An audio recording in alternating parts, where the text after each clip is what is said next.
Standing in an established garden like Bob Stadnyk's that's just full of healthy, happy plants, well, it's a bit like being a kid in a candy shop. There's so much to choose from, and you kind of want everything. But somehow, once that adrenaline works its way through you, you land on some favorites. Welcome back to Twilla and Jillian.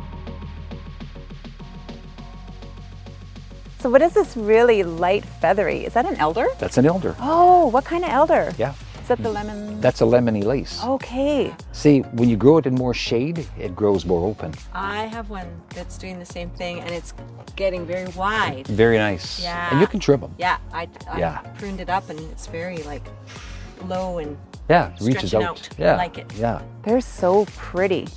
Yeah, that's the best we can do here in Alberta for a Japanese maple. Yeah. Yeah. Right? That's the best. That same kind of leaf. Exactly. Okay.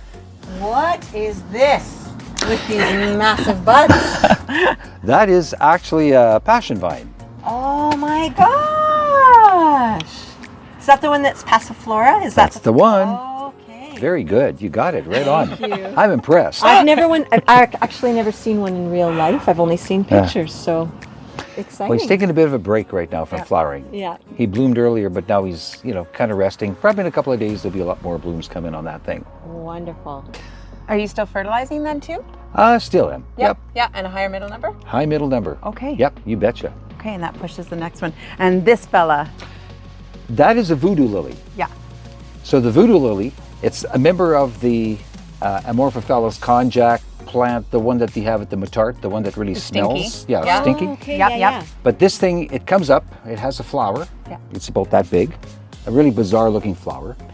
Then it dies off, but this spring I had 3 of them in the house, and it was May, and they were flowering, and I couldn't stand the smell, so I had to put them outside. So anyway, this is what it looks like after. It takes a break for about a month, and then you get all this foliage. And then all this stuff dies down, you save the bulb, Yeah.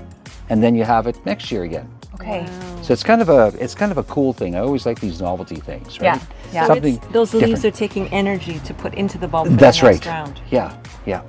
And it multiplies like rabbits. I mean, in the ground. It's just insane. Yeah. You're going to have gazillions of bulbs in that after just from one plant in no time flat. Wow. The leaf shape is so cool. I love the way it grows in that sort of crescent. Yeah. eh? Yeah. It's kind of cool. It's got that, like a Very circle. exotic. Yeah. Very different. Now this is the Golden Shadows dogwood, the pagoda type. That also is about a zone 4, so it's not supposed to do too well here with Right. a lot of dieback, but it stays small, but it's doing its thing. Beautiful. There's more varieties of dogwood that you can try here than you'd think, hey? Oh, Rather easy, than just the easy. traditional. 'Cause That's we've right. usually got the variegated and the Yeah. sort of the traditional ones. Yeah. So these are neat because I love that orange in the leaf. That's really, really pretty. Beautiful. Yeah, the new growth is really cool on that thing. Yeah. This is the clematis. This is the different alpine clematis species. Yep. And it blooms every spring. It's a mass of color. Yeah. As you can see, the old seed heads are here. Yeah. Yeah. And then it's starting to regrow, and it's going to be blooming in about a month again. Oh, wow. Really? Yeah. Oh, And I what didn't know they color could be blue. are the blooms? on that? This one's blue and purple because I've got 2 of them mixed in. Nice.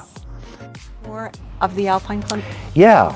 There's 3 planted in there. When I bought the place a long time ago, I went and there was a dead plum tree here Oh. with the soil lights on top. And there was a Virginia creeper on that thing and goutweed in the bottom. Right. So you know how much I like goutweed, you know Oh how my much I gosh, like Virginia creeper. I imagine getting that out. Yeah. Not easy. So instead of taking it out, I thought it would be kind of cool to let some clematis just cover this thing right up. So there's 3 plants in there. They've been here for, I'd say about 17, 18, 19 years, something like that. Is that And- the Stolwick's Gold? That's the Stolwick's Gold. That's my favorite. That's a beauty. And it just grows and grows. It does, and yeah, That bright yeah. blue flower and Yeah. the green, And- green foliage. That citron is so pretty. And it's cool because on the north side here, Yeah. you have the golden foliage coming through the dark green. yeah. And then back there on the other side, sometimes if it's in the full sun, it'll bleach a bit. So here it's it's in its full glory because of the yellow, because of, of the shade, right? Yeah. So, yeah. That's great. And great use of the structure of the plum tree. Yeah, because otherwise I was going to build something with trellising and stuff like that in there. I thought, well, no, let's just leave it the way it is. Yeah. I think actually after all these years, it's probably holding up the old plum tree. Yeah, right? Probably I all was like, rotten. oh, I wonder if it's rotten. It probably, I'm sure. roles I'm have sure. reversed. Yeah. Yeah. Yeah. Wow. And Okay, and the smoke bush. The- Okay, and is this a golden smoke bush then? Or That's what's this one? actually a variety called Young Lady. Okay. Yeah, so it's a greeny. I saw this one at the Montreal Botanical Garden, a big one, and the smoked little fruits Yes. are very Big, massive. big, massive. It has. Yeah. It was windy. And they were just. It's great. So pretty. Beautiful. Yeah, just starting to bloom actually. Yeah. Right now. I love it. My little smoke bush is only like this.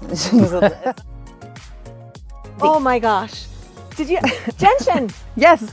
And I always thought they flowered in the spring, but this is a Summer blooming one. yeah. Yeah. Septa Septemphida. Septifida. Septemphida. Gentiana septemphida. Yes. Wow. There's nothing quite like that particular blue, right? It's a That's right. very particular. That's right. Blue. Yeah.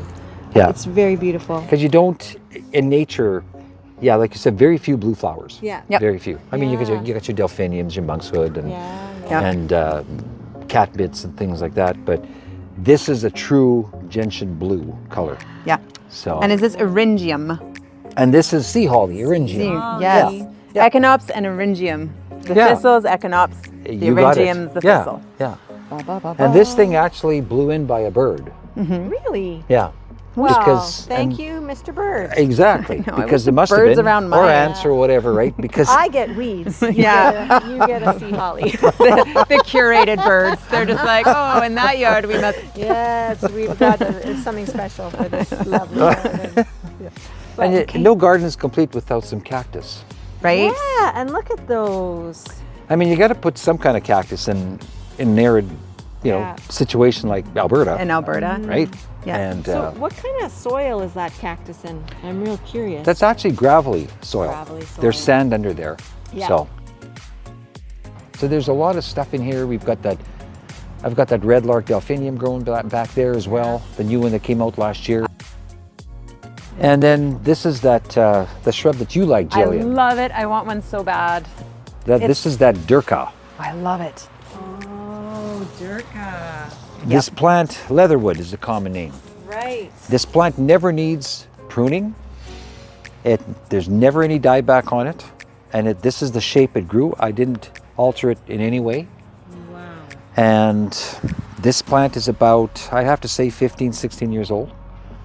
And it just started about that size. Yeah. And I've moved it about 5 times to put it here when it was small. Yep. So I kept it small. I mean, with all the moving around. But it's decided this is where I want it landed. Yeah. So that's right, And I've left it alone, and this is what it's grown into. Love it.